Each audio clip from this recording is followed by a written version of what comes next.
বাবার কাছে আমার প্রার্থনা যেন আমি ঠিকভাবে বলতে পারি, আমার যে এক্সপিরিয়েন্স গুলো আছে সেগুলো শেয়ার করতে পারি। আর তার থেকে মানে যা শিক্ষার, সেই শিক্ষা যদি আমাদের মধ্যে আসে তাহলে আরো জীবন আরো উন্নত হবে, এটা আমার আশা। আর আরেকটা জিনিস হচ্ছে যে আমাদের যে চিন্তাধারা আসে, এই চিন্তাধারা আমি অনেক করে দেখেছি যে এই যে কোনো চিন্তা যেটা আসছে, কোনো কোনো সময় মনে হয় এই চিন্তার উৎসটা কিন্তু বাবা মানে ইনিশিয়েট করান চিন্তাটাকে, এবং সেই অনুযায়ী আমরা করি। তো পরে আমরা ভাবি যে আমরা করেছি, কিন্তু যদি আমি পেছনের দিকে যাই, একটু তলিয়ে চিন্তা করি, তাহলে কিন্তু দেখবো যে চিন্তাটা কিন্তু আমাদের মানে বাবাই করিয়েছেন। মানে চিন্তার ইনিশিয়েশনও গুরু। তো ওই গুরুর সৎচিন্তা যদি আমাদের মধ্যে আসে এবং গুরু যখন সৎচিন্তা করান তখন ভালোই হয়। বাংলাদেশে আমাদের যে এটা ছিল, মানে বাংলাদেশে আমাদের আমরা প্রথম মানে স্বপ্নের মতো লাগছিল আর কি, যে অন্য একটা দেশে এসেছি এবং সেই দেশ আগের আগে ভারতের মধ্যেই ছিল, এখন ভারত থেকে আলাদা হয়েছে, কিন্তু আমাদের পূর্বপুরুষরা ওখানে বাস করেছেন। হ্যাঁ, তো একটা অদ্ভুত একটা অনুভূতি ছিল। তো বাংলাদেশে হলো ঢাকাতে পৌঁছানোর পরে আমাদের যে এক্সপিরিয়েন্স ছিল সেটা হচ্ছে যে আহ, মানে ঢাকার যে বিখ্যাত জ্যাম, মানে যানজট, যে সাংঘাতিক যানজট, মানে কেউ কেউ 3 ঘন্টা 4 ঘন্টা করে এক একটা যানজটে বসে আছে, এ নড়ছে না, সেগুলো দেখেছিলাম। তবে একটা অদ্ভুত অন্যরকম একটা ফিলিংস ছিল।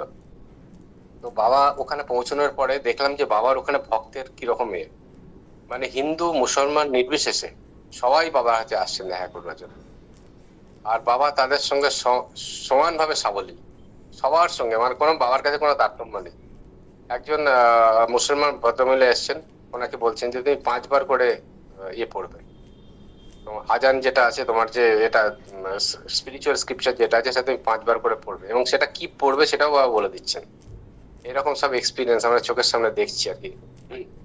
বাবা সকাল থেকে লোক আসছে বাবার সঙ্গে দেখা করবার জন্য বিভিন্ন জায়গায়।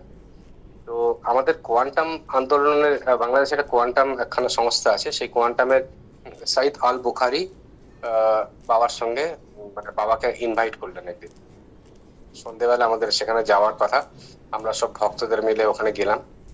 আর আল বুখারির নাম আমি শুনেছিলাম, হীরামনের কাছে অনেক শুনেছিলাম। তো ওখানে গিয়ে দেখলাম, এবং এই যে উনি যে সংস্থাটা চালান, ওর মধ্যে হিন্দু সমস্ত সমস্ত জাতির লোকেরাই ওখানে আছে। আর বাবার সঙ্গে যখন ওনার দেখা হলো, তখন একটা অদ্ভুত জিনিস দেখলাম, যে বাবা কোন সময় কোন জায়গায় পদার্পণ করবেন। এবং উনি ভেতরে বসেছিলেন, কিন্তু বাবা যখন মানে কেউ ইনফরমেশন দেয়নি, উনি কিন্তু ঠিক বাইরে চলে এলেন, বাবার সঙ্গে করলেন। আচ্ছা, বাবার সঙ্গে ওনার যখন প্রণাম আদান বিনিময় হলো, তারপর উনি বললেন আমি জানি যে আপনি কোথায় আছেন, আপনি কোথায় এসেছেন। মানে ওনাদের দুজনের মধ্যে যে কথাবার্তা গুলো হচ্ছিল, সেই কথাগুলো কিন্তু আমাদের স্তরে না, একটু অন্য স্তরে ছিল। মানে দুজনেই যেন দুজনকে জানেন, দুজনেই দুজনের সম্বন্ধে কোন একটা মানে অন্য একটা ওয়েভ লেংথে কথাবার্তা হচ্ছিল। তো ওখানে আমাদেরকে মানে খুব দারুণ ভাবে একটা করলো, এবং বাংলাদেশের কিছু যেরকম কিছু পিঠে ছিল বা ছিল, এগুলো এত সুন্দর মানে টেস্ট ছিল, আমাদেরকে সেবা দেওয়ার জন্য করলেন প্রসাদ হিসাবে। দারুণ সুন্দর একখানা অনুষ্ঠান ছিল। তারপরে আমাদের আরেকখানা অনুষ্ঠান যেটা হলো যে মামারা, বাংলাদেশের যে ভক্তরা তারা, ঢাকার ভক্তরা তারা আমাদের ঢাকেশ্বরী ইয়েতে ওখানে আমাদেরকে একটা অনুষ্ঠান করেছেন সবাইকে সেবা দেওয়ার জন্য। এবং সেখানে দেখলাম যে কি পরিমাণ ভক্ত বাবার সঙ্গে আছেন। বাংলাদেশের বাবার কত বড় ভক্ত বেশ আছে। আমাদের কলকাতা থেকে অনেক ভক্ত গিয়েছিলেন, অসীম দ্বারা ছিলেন, তারপরে অনেক ভক্ত গিয়েছেন ওই ইয়েতে। এবং এত বড় অনুষ্ঠান, এত বড় অনুষ্ঠান আমরা বাংলাদেশে গিয়ে দেখছি। আর বাবা ওখানে বসে আছেন, হিন্দু মুসলিম নির্বিশেষে সবাই আসছে। একটা অদ্ভুত ফিলিংস, যে মানে সেকুলারিজম যে কোন লেভেলে হতে পারে ওখানে বোঝা গেল আর কি।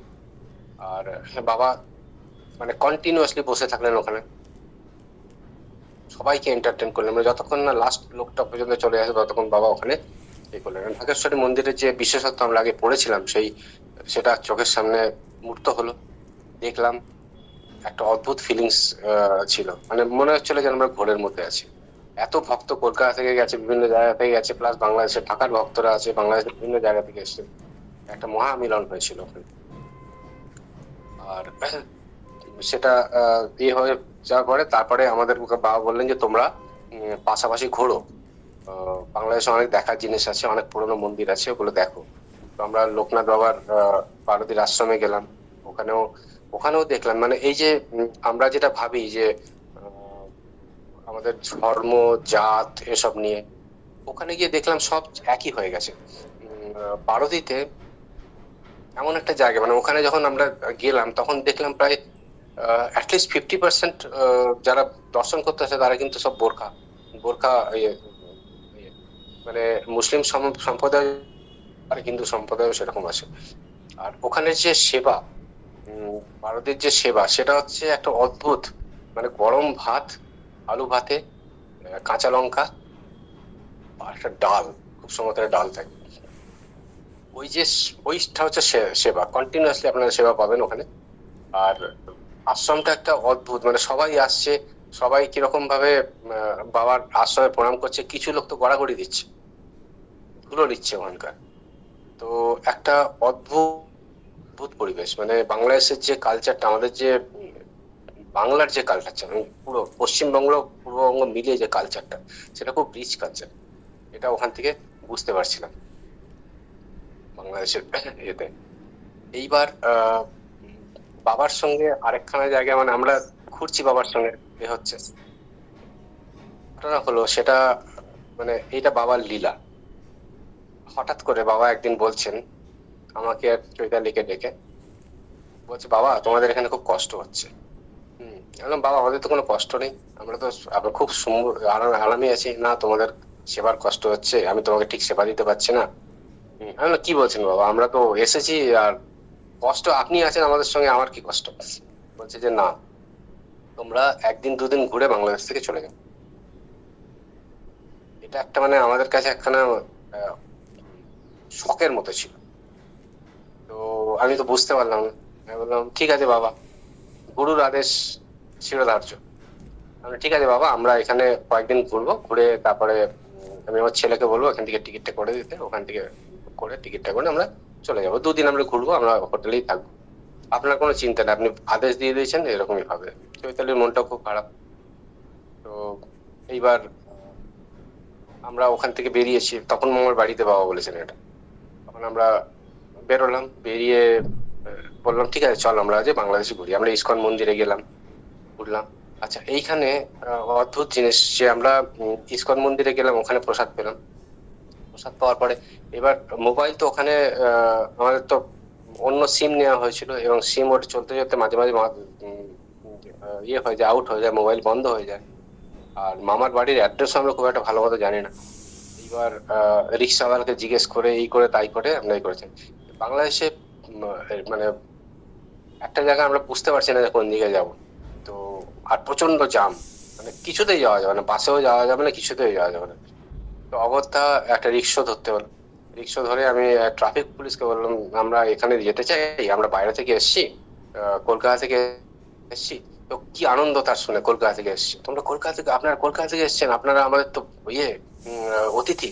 হ্যাঁ, সে ট্রাফিক পুলিশ আমাদেরকে একটা রিক্সাতে তুলে দিলেন। এসে রিক্সাওয়ালাকে বললেন বেশি ভাড়া নিবি না, এর কাছ থেকে এনাকে নিয়ে যা, এখানে পৌঁছে দেন। রিক্সাওয়ালা দেখলাম সে ভেতরের রাস্তা দিয়ে দিয়ে দিয়ে দিয়ে দিয়ে দিয়ে আমাদেরকে ওইখানে পৌঁছে দিল। প্রচুর ভিড় ছিল, প্রচুর ভিড়, মানে 3 ঘন্টা 4 ঘন্টা রাস্তায় লোকেরা জামে দাঁড়িয়ে আছে। তো আমরা আলটিমেটলি পৌঁছলাম, তখন আমরা ওখানে ওখানে পৌঁছানোর পরে তারপরে হোটেলে ফেরত গেলাম। হোটেল ফেরত গিয়ে আমরা পরের দিনের প্রোগ্রাম করে নিয়েছি যে আমরা এখানে এখানে ঘুরবো, আর তারপরে ফেরত চলে যাব। আর বাবাকে ফোনে হয়তো বলে দেবো, ঠিক আছে। ও মা, হ্যাঁ, তারপরের দিন বাবা ডেকে বলছেন না তোমরা আমাদের সঙ্গে যান। কেন বাবা, আমি তো প্ল্যান করে নিয়েছি যাওয়ার জন্য। বলছে না তোমরা যাবে, আমি তোমাদের জন্য ব্যবস্থা করছি।